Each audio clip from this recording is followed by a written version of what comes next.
선거에 대해서 이어서 말씀을 좀 드리겠습니다. 우리가 지난번에 50총 선거라는 것이 1948년 당시로서 굉장히 민주적인 선거였다, 이런 이제 말씀을 드렸습니다. 그래서 남녀 구분 없이, 그 다음에 배운 자, 못 배운 자 구분 없이 21세 이상이면 누구나 투표에 참여할 수 있는 그런 선거였다라고 이제 말씀을 드렸는데요. 그렇다고 해서 누구에게나 다, 아무에게나 선거권을 주는 건 아니었습니다. 친일파는 선거권을 배제했던 거죠. 참정권을.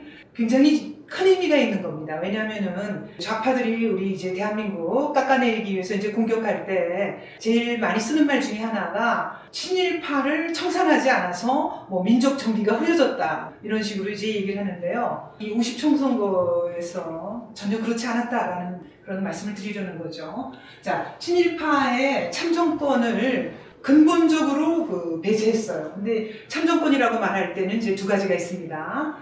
피선거권이 있고요. 그 다음에 선거권이 있습니다. 그래서 실제로 구체적으로 이제 어떻게 돼 있었냐면, 그 법령을 보면요. 이게 이제 군정청에서 만든 법령인데요. 재헌국회의원 선거법입니다. 그 내용을 보면은 친일 경력자에게는 피선거권을 주지 않았어요. 그래서 이제 국회의원으로 입후보할 수 있는 기회 자체를 아예 박탈을 한 거죠. 어떤 사람들이냐? 8인관 이상의 경찰관, 헌병보 또는 고등경찰, 아니면 그 밀정 행위를 한 자들에게는 피선거권을 주지 않았고요. 그 다음에 중추원이라는 일제의 기관이 있었죠. 거기에 부의장이나 고문이나 참의를 지냈던 사람에게 피선거권을 주지 않았습니다. 그 다음에 부와 도, 이게 이제 부라는 게 오늘날의 시에 해당하는 겁니다. 그러니까 시도의 자문기관 또는 결의기관의 의원을 지낸 자들에게 주지 않았습니다. 그 다음에 고등관으로서 상급 이상의 지위에 있던 자, 또는 이제 우리가 훈장이라고 말하는 훈 7등 이상을 받은 자에게 아예 피선거권을 박탈을 했죠. 그 다음에 그보다 더 높은 지위에 있던 자들에게는 아예 선거권 자체도 주지 않았는데요. 어떤 사람들이냐? 일본 정부로부터 자기를 받았던 자, 우리가 이제 뭐 공후백자남이라고 해서 여러 가지 뭐 백작이라든가 후작 자기가 있었습니다. 그 다음에 일본 제국의회의 의원이었던 자들에게는 아예 선거권도 주질 않았던 겁니다. 이렇게 해서 이제 친일파를 참정권을 배제했는데요. 그러면 이제 여러분들이 들으실 때 이게 도대체 어떤 사람을 배제시켰는가 하는 감이 안 오실 수가 있어요. 그래서 제가 예를 들어서 설명을 드리겠습니다. 근데 이제 저희랑 같은 국회에 있는 더불어민주당 의원의 조부시기 때문에 약간 조심스럽기는 합니다만, 본인이 당신의 할아버지가 부끄럽다라고 인정을 하셨고, 또 이게 방송에서 이미 다 보도된 내용이기 때문에 제가 인용을 해보겠습니다.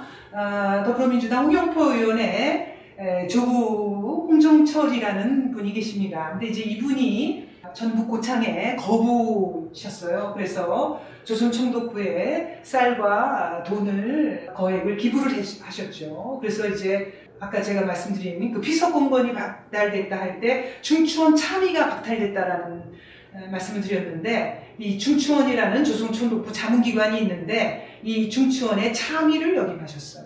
그래서 굉장한 고위직에 있었기 때문에 우리가 말하는 참정권, 그래서 피선거권이 박탈된 그런 예입니다.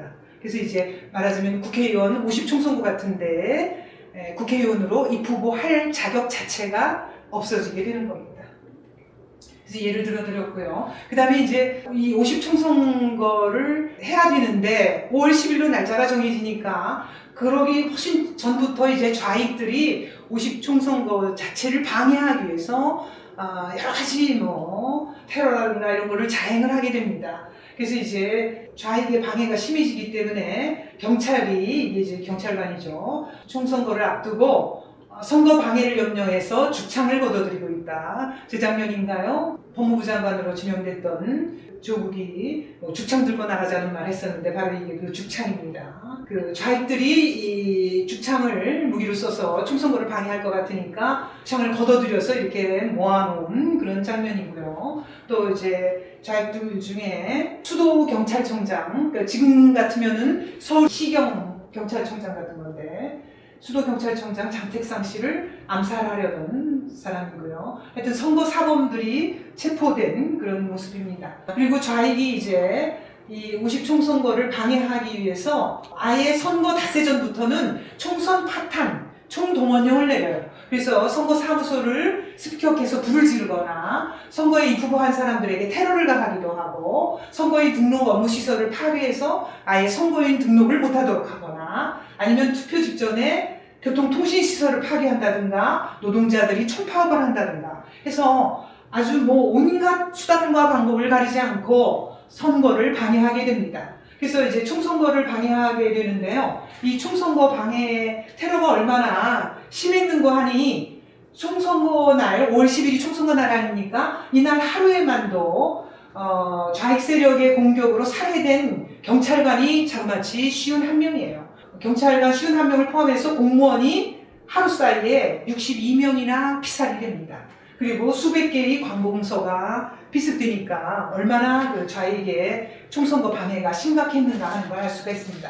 그럼에도 불구하고 50총선거가 순조롭게 진행이 돼서요. 이게 이제 당시에 보면 이게 춘천부 효자동이라고 돼 있어요. 그러니까 부가 제가 시라고 말씀드렸잖아요, 아까. 그래서 춘천시 효자동에 해당되는 겁니다. 거기서 이제 나라 세우는 첫 선거를 한다 그러니까 새벽부터 이제 나와서 다 줄 서 계시다가 이 투표장 입구라고 여기 써 있죠. 투표장으로 이제 들어가시는 모습이고요. 여기 아까 제가 말씀드렸던 작대기 여기도 있습니다.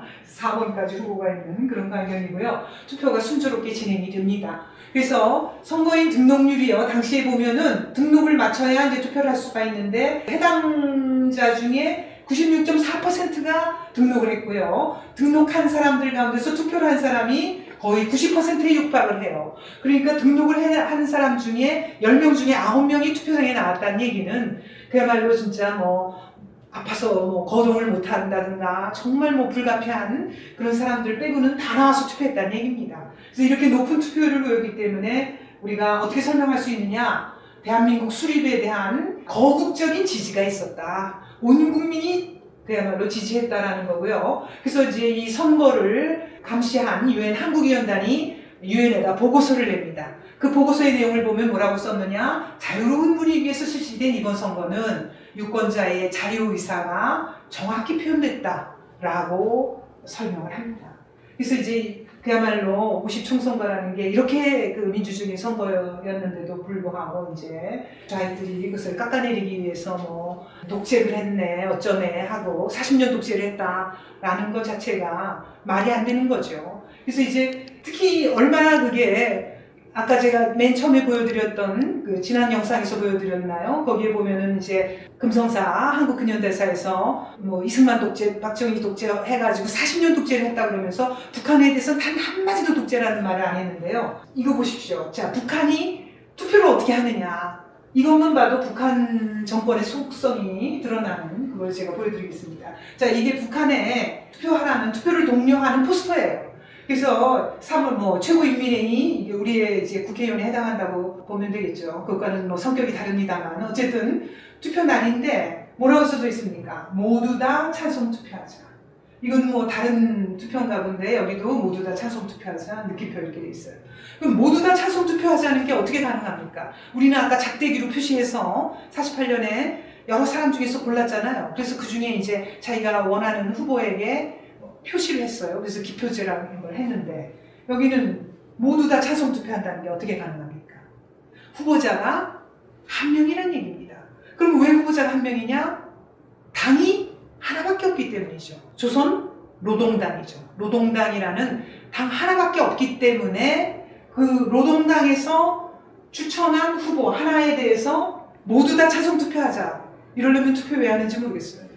그래서 이렇게 해서 뽑는 게 북한의 최고인민회의 대의원이고 그렇게 해서 구성된 게 최고인민회의입니다. 이렇게 투표를 하고 있다는 게 뭘 보여줍니까? 북한이 일당 독재를 하고 있다 이 말이에요. 그러니까 우리가 독재라고 말할 때 그것은 일당 독재거나 1인 독재거나 합니다. 그런데 이제 현대 사회에서는 1인 독재라는 건 거의 불가능하기 때문에 대부분의 경우에서 일당 독재를 하는 것이다. 독일의 나치도 그 나치스가 정당 이름 아닙니까? 국가사회주의 독일 노동자당인데요. 그 정당이 나치스라는 정당이 일당 독재를 하고 있는데 북한도 이런 식으로 조선노동당이 일당 독재를 하고 있는 거예요. 그런데 북한에 대해서는 단 한마디도 독재라는 말을 쓰지 않고 우리 대한민국에 대해서만 13번 독재라는 말을 쓰고 있고 40년 독재를 했다라는 말이 역사적 사실과 전혀 부합하지 않는 그런 것이고, 우리의 이 최초의 총선거, 50총선거라는 것이 지금의 기준으로 보나 당시의 기준으로 보나 가장